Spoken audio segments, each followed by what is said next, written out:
Game of Thrones foi um dos maiores eventos culturais dessa geração. Desde quando, domingo à noite, você sentaria de frente para a TV para assistir algo e ir empolgado. Domingo, pelo menos lá em casa, era tido como o dia mais chato da TV.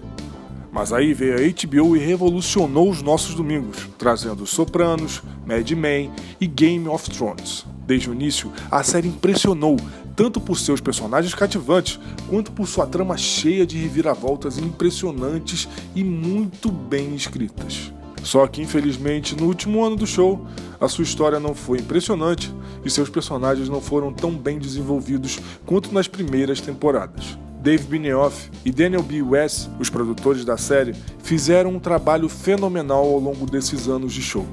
Mas infelizmente, devido, talvez, à escassez de ideias ou de material base, como os livros, resolveram acabar a série antes do que todos esperavam. O sentimento ao longo de toda a 8ª temporada foi a de pressa. Pressa porque as tramas e os acontecimentos tiveram a sensação de muito antecipados e as histórias tiveram pontas soltas.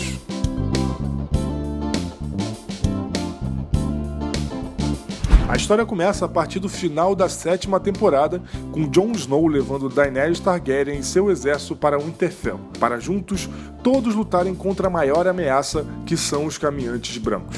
A convivência com a Mãe de Dragões, porém, não é lá dessas coisas, principalmente por parte de Sansa Stark. Jon tenta manter a paz, porém logo descobriria a verdade sobre seu próprio passado, de que ele também é um Targaryen e herdeiro direto ao Trono de Ferro. Enquanto a batalha final contra os caminhantes brancos se aproxima, Cersei Lannister quebra sua promessa em participar da batalha, ficando em Porto Real, a fim de eliminar os sobreviventes do confronto que ocorrerá no norte. Basicamente, a história da temporada foi dividida em 2 arcos: a batalha contra os caminhantes brancos e a batalha contra Cersei. De certa forma, cada episódio tem a sensação de despedida, pois literalmente estaremos vendo todos aqueles personagens que acompanhamos em torno de 8 temporadas pela última vez.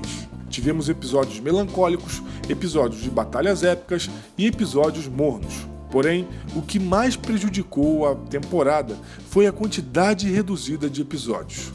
Tivemos apenas 6 episódios aqui, o que tornou tudo muito corrido. Cada arco durou exatos 3 episódios cada, o que simplesmente não era o suficiente. Como resultado, o desenvolvimento de praticamente todos os personagens foi feito com as coxas ou sequer foi feito. Praticamente nenhuma morte foi impactante e a trama se permitiu entrar no campo seguro do clichê, como é o caso do relacionamento amoroso entre Jon e Daenerys. Essa relação entre os dois foi sem sentido e praticamente prejudicou o desenvolvimento de ambos os personagens. Nem a revelação das origens de Jon deixou esse subplot mais interessante.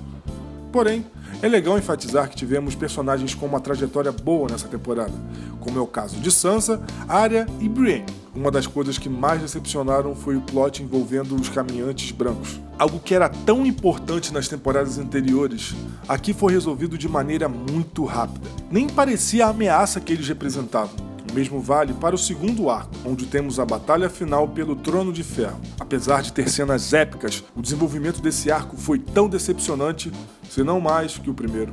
Muitas decisões de roteiro são altamente questionáveis, não necessariamente por ser ruim, mas por simplesmente não parecer algo que veríamos em Game of Thrones. Não sei se foi orçamento limitado ou falta de criatividade, mas eles tinham conteúdo que daria pelo menos 2 temporadas. Cada arco daria uma temporada inteira, talvez até mesmo com 6 episódios cada. Se tivesse sido assim, a trama provavelmente seria melhor desenvolvida e não teríamos esse gosto amargo que estamos sentindo. Aparentemente, a temporada é baseada em um esboço da história que veremos nos últimos 2 livros das Crônicas de Gelo e Fogo, chamadas Vento do Inverno e O Sonho de Primavera, que ainda não foram lançados. A falta de um material fonte completo com certeza prejudicou os roteiristas, que obviamente não têm a mente criativa e diferenciada de George Martin. Como resultado, tivemos uma história corrida, repleta de pontas soltas e que deixou grande parte da comunidade de fãs decepcionada. E com razão, não sabemos até onde a história dos livros serão iguais ao desse último ano de Game of Thrones, mas confiamos que será bem melhor desenvolvida. Porém, o final amargo e agridoce não muda o fato de que Game of Thrones é provavelmente a série de TV com temática de fantasia medieval mais impactante dos últimos anos. Quer o final seja bom ou ruim, quer você goste ou não da franquia, a Guerra dos Tronos deve ser respeitada como uma das franquias mais importantes da atualidade e até mesmo da história.